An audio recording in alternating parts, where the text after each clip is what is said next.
Oil prices are on the rise ahead of this week's OPEC Plus meeting. Welcome to Market Insight. I'm Ramzan Karamali.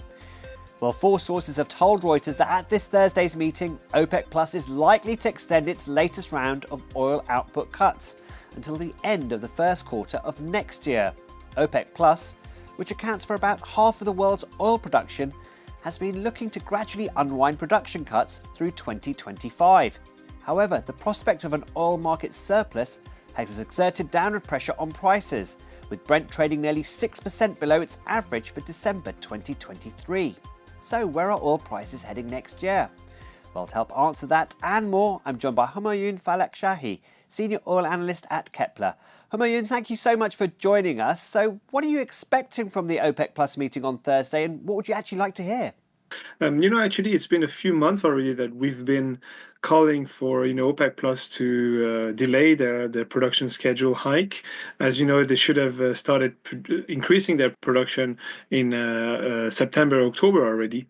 And so, the delays that have been coming for us, it's really not been a surprise. And we think it should be continuing simply because, looking at crude oil balances globally, looking at the fundamentals, looking at supply growth from non-OPEC Plus, it's not the right time now to actually go ahead and boost supply. So our expectation is that they should be delaying their decision to increase production once again. It could be a decision, to delay it by 1, 2, 3 months, potentially 1 quarter. But I think the decision making that has been in place over the past 2, 3 months, i.e., a short delay, 1 month or 2 months, has been quite efficient at limiting the downside, and so we expect that to continue. Now, looking at prices a bit more closely, Brent seems to have been stuck between $70 and $80 for quite a bit of this year. Do you think that's likely to continue? Where do you think prices are heading? Yeah, actually, again, the downside we think, will be determined by OPEC Plus action. If OPEC Plus in the end decides to go ahead with its production hikes, we should be breaking down, $70 for sure for Brent, but maybe even 60, or we could even test, the $50 range. So the downside will be limited, we think, by OPEC Plus action. It makes sense for them looking at their fiscal budget situation. They know that after 2025, there's not much growth coming from non-OPEC Plus country except for Guyana. So it makes sense, we think, for them to wait a bit longer, and that's the downside for prices. That's why we think the downside is limited for prices. So we see Brent, as down as, I would say, $70 per barrel on average per month next year. The upside also, we think, is limited. So we actually have we see the range remaining between 70 and 80, actually maybe between 72 and $77 per barrel. The upside being limited by weak fundamentals, and also Donald Trump arriving at the White House. In his first mandate, he was quite aggressive as soon as prices rose.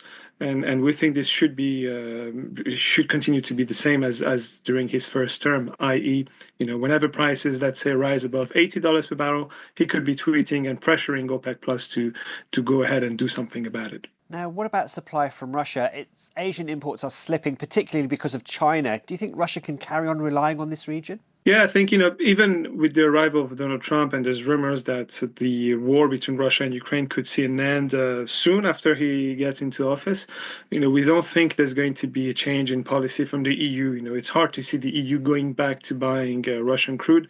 So Russia will have to rely by far overwhelmingly on Asian markets. That means really China and India, really. They still ship about 400,000 barrels per day to Turkey as well. But yes, they need to rely on these two countries.